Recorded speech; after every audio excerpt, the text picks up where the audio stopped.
Halo teman-teman, kembali lagi di channel Arts bersama saya Hani. Kali ini kita mau membahas mengenai ROG Ally, tapi kali ini kita ada di part yang tweaking. Jadi kita mau men-tweaking ROG Ally, ini nanti akan terbagi menjadi beberapa mini series ya. Saya bilang mini series karena ini konten akan saya pecah menjadi 3 bagian supaya tidak terlalu panjang dan supaya kamu bisa menangkap saripatinya gitu loh.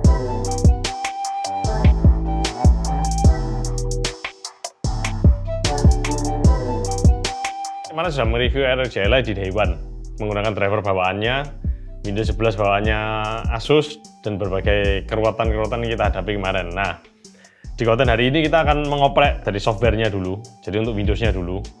Di Ally ini, kalau kita mengganti Windowsnya ini dengan versi yang kita inginkan, impact-nya apa ke experience kalian? Ini adalah ROG Ally yang kemarin kita pakai itu. Masih sama, ini tidak ada yang berubah, jadi kayak hardware-nya semua masih tetap sama semua, tidak ada yang saya rubah. Kecuali mungkin SSD-nya saya ganti ke yang 1 tera untuk pengujian kali ini. Yang kemarin masih pakai SSD bawaannya yang 512 GB. Ini sudah 1 tera tapi hanya SSD-nya aja yang saya ganti. Atas dasar penasaran saya dan banyak statement yang ngomong kalau Windows 11 ini bukanlah OS yang ideal untuk handheld gaming, handheld device seperti ini. Nah, berdasarkan pengalaman kita kemarin menggunakan Ally ini di Day One, Windows 11 ini apakah optimal atau tidak untuk dipakai bermain game di handheld? Kesimpulan sementara saya sih, Windows 11 yang as it is, out of the box itu memang kurang oke karena terlalu banyak sekali bloatware-nya dan terlalu banyak service yang jalan di belakangnya. Dan banyak dari kalian juga menyarankan, Mas itu coba diganti Windowsnya, pakai Windows yang versi tweak yang lebih enteng. Kalau kita ngomong Windows yang di tweak dan versi yang lebih enteng itu saya sudah memakai di One X Player saya ini menggunakan Windows 10 gitu loh.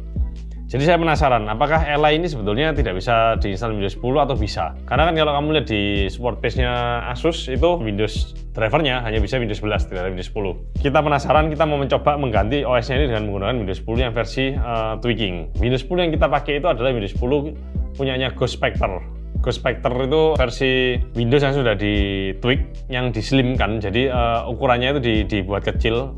Yang dihilangkan itu adalah driver repositorinya itu hilang, kemudian service-service yang tidak diperlukan itu juga dihilangkan juga, contohnya kayak Windows Defender, kemudian Windows Update, telemetri, dan ini build-nya pakai yang 22H2 ya, jadi ada hypervisor-nya juga, itu hilang semua. Windows ini itu benar-benar versi yang light ya, jadi yang kecil dan enteng. Jadi kalau kamu membandingkan nanti itu antara Windows yang bawaannya Windows 10 dengan Windows yang sudah di-tweak itu akan berbeda sekali. Oke, sekarang kita akan membahas mengenai Ally menggunakan Windows 10 Ghost Spectre. Jadi driver yang saya gunakan tetap sama seperti driver Day One, yang berubah hanyalah Windows-nya saja. Dari Windows 11 kita downgrade ke Windows 10. Kalian juga akan bertanya nanti, Mas itu drivernya bagaimana untuk Windows 10? Jadi cara saya untuk membackup driver dari Windows 11 ke Windows 10 itu saya menggunakan third party software yang namanya Double Driver. Jadi Double Driver itu nanti kalau kamu jalankan, dia akan menyeken partisi SSD-mu yang ada Windows-nya itu, semua drivernya akan dikeluarkan, ditaruh di satu folder khusus. Jadi nanti kamu ketika install Windows 10 itu nanti kamu masuk ke device manager, kamu tinggal update driver, pilih lokasi, masukkan foldernya, itu selesai, jalan semua udah. Yang berubah di kali ini itu hanya Armoury Crate-nya, karena Armoury Crate ini yang mau nggak mau kita akan terupdate di versi yang lebih baru daripada yang kemarin di Day One. Kalian bisa lihat ini adalah versi driver dan OS yang saya gunakan selama pengujian menggunakan Windows 10 Ghost Spectre ini ya. Kita menguji di 2 skenario ya, sama kayak kemarin ya, 15 watt dan 25 watt. Kenapa kok tidak 10 watt? Karena 10 watt modenya masih tetap tidak beres seperti yang Day One kemarin. Jadi dengan BIOS yang sama itu masih bermasalah, jadi karena BIOSnya masih sama ya, 312 ya. Jadi saya nggak nguji yang 10 watt. Nah oke, sekarang kita lihat di grafik di TDP 15 watt. Kita mulai dari benchmark sintetik dulu di 3D Mark. Jadi kamu bisa melihat di grafik ini mayoritas untuk benchmark yang menggunakan DirectX 12 itu akan ada penurunan. Kenapa kok turun ya? Karena Windows 11 itu lebih optimal untuk DirectX 12 dibandingkan dengan Windows 10. Untuk benchmark sintetik kalian bisa lihat seperti itu, dan kita beralih ke grafik berikutnya di productivity. Productivity yang kita gunakan sama kayak pengujian Day One kemarin, kita hanya menggunakan Cinebench R23 dan CPU-C. Kamu bisa lihat jika kita menggunakan Windows 10 itu akan ada kenaikan performanya. Jadi kenaikan performa itu ada 2, karena servisnya berkurang dan karena Windows 10 itu juga lebih enteng daripada Windows 11. Cuma itu karena Ghost Spectre atau karena Windows 10-nya nanti kita akan bahas lebih lanjut. Jadi kamu lihat di productivity ada kenaikan. Di Cinebench itu untuk single core dia naik hingga 4%, multicore di 2%. CPU-C juga kurang lebih sama, cuma sekitar 1,18% untuk multicore ya. Nah, kemudian kita beralih ke chart yang ketiga. Chart ketiga ini adalah pengujian jika kita menguji menggunakan bermain game ya. Game yang saya gunakan sama kayak pengujian Day 1 kemarin, Shadow of Tomb Raider, Horizon Zero Dawn, dan Cyberpunk. Jadi kamu bisa lihat di grafik yang saya sertakan ini, ada beberapa game yang kenaikannya benar-benar mencengangkan dan luar biasa. Contohnya adalah Horizon Zero Dawn, terutama di preset untuk FSR ya, yang balance itu naiknya hingga 34%. Ini terlepas dari apakah ini glitch atau tidak, ini saya sudah running average kira-kira 3-5 kali, angkanya seperti ini.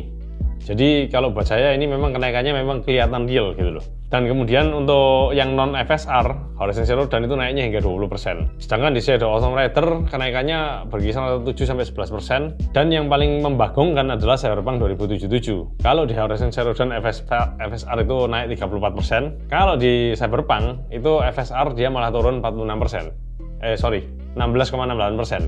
Dari 56 fps ke 46,71. Ini saya bisa ngomong karena ini masalah driver graphic cardnya ya. Jadi drivernya AMD untuk APU ini memang ada sedikit anomali di beberapa pengujian FSR. Ini kita sudah run rate selama 3-5 kali, kurang lebih angkanya seperti ini. Jadi variabel minusnya itu antara 14 sampai 16-17%an lah, more or less di angka itu. Jadi untuk game kalian bisa lihat mostly semuanya ada kenaikan ya di 15 watt ya. Kemudian kita beralih ke 25 watt. Untuk pengujian sintetiknya kalian bisa lihat di grafik yang saya sertakan ini.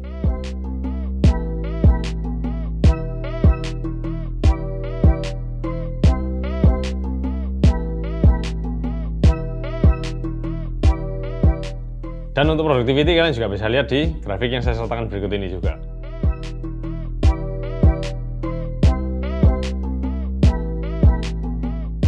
Untuk pengujian sintetik dan productivity, kalian bisa lihat ada kenaikan yang lumayan kelihatan ya di 25 watt ya, terutama di Firestrike itu ada naik, kemudian di Time Spy juga naik. Untuk productivity itu juga ada kenaikan. Jadi yang di productivity di Sandbencher 23 jauh lebih kelihatan lagi naiknya ketika kamu set di TDP 25 watt. Kemudian kita beralih ke grafik untuk game di 25 watt.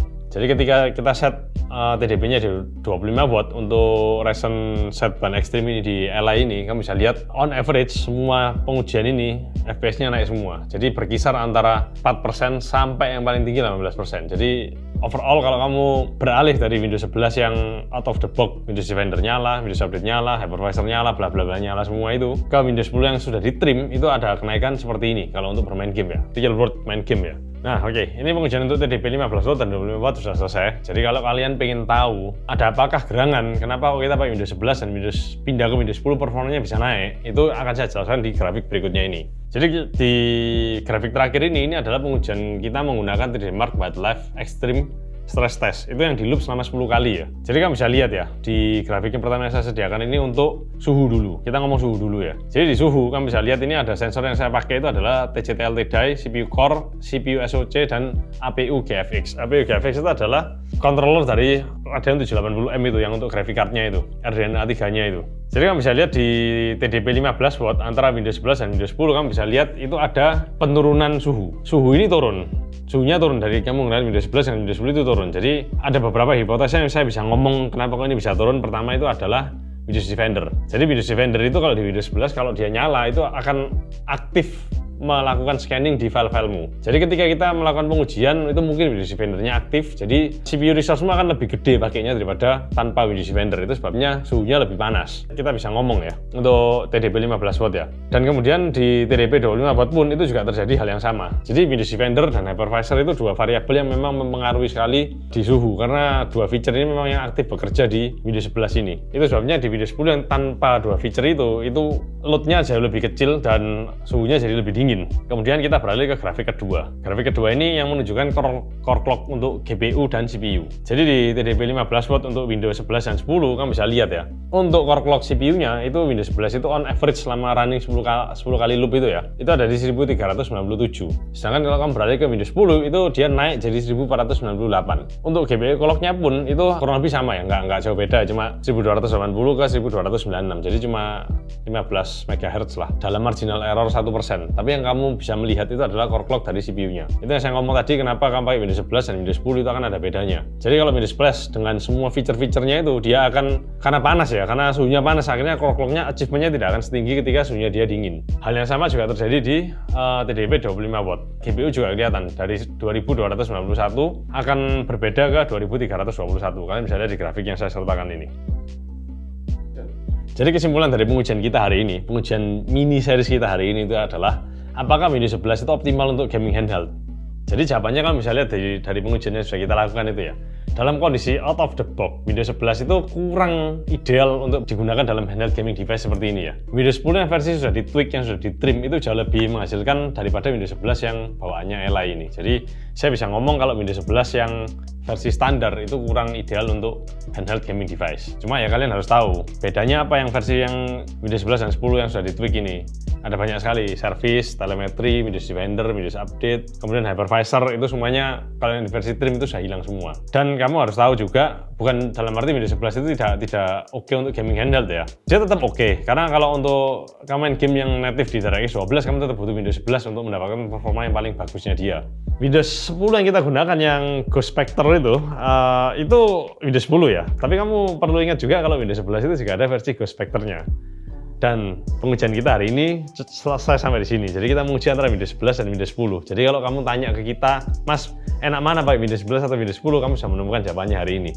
Lebih baik pakai Windows 10 yang sudah di-trim daripada kamu pakai Windows 11 yang out of the box tidak diapa-apakan. Tapi jangan sampai keluar pertanyaan, Mas, bagaimana kalau kita pakai Windows 10 yang tidak di-trim? Nggak ada, saya malas nyoba. Kamu nyoba sendiri aja itu. Saya nyoba yang mempermudah hidup saya gitu loh. Jadi pengujian kita sampai di sini, kita akan berjumpa di mini series berikutnya, tapi tetap sama, masih berkutat seputar OS. Kali ini kita akan mengoprek Windows 11 yang Ghost Spectre, tapi untuk konten berikutnya. Oke, hari ini selesai sampai di sini konten kita, membahas mengenai perseteruan antara Windows 11 atau Windows 10 untuk gaming handheld. Jika kalian terbantu dengan konten hari ini, kalian jangan lupa klik like dan subscribe. Jangan lupa kalian nyalakan loncengnya, karena kalau kalian penggemar gaming handheld, kalian akan dalam minggu-minggu ini kalian akan menemukan banyak lonceng-lonceng yang menarik yang akan memecahkan kebutuhan kalian dalam menggunakan handheld gaming device, terutama mungkin ROG Ally ya, karena ini topik yang paling hot dan paling banyak dicari-cari orang. Kita akan bahas ini selama 1 minggu full ini nanti. Oke, jika kalian terbantu, jangan lupa kalian share sebanyak-banyaknya konten ini ke teman-teman kalian. Saya Hani, pamit dulu, bye-bye. Lupa sosial media, wis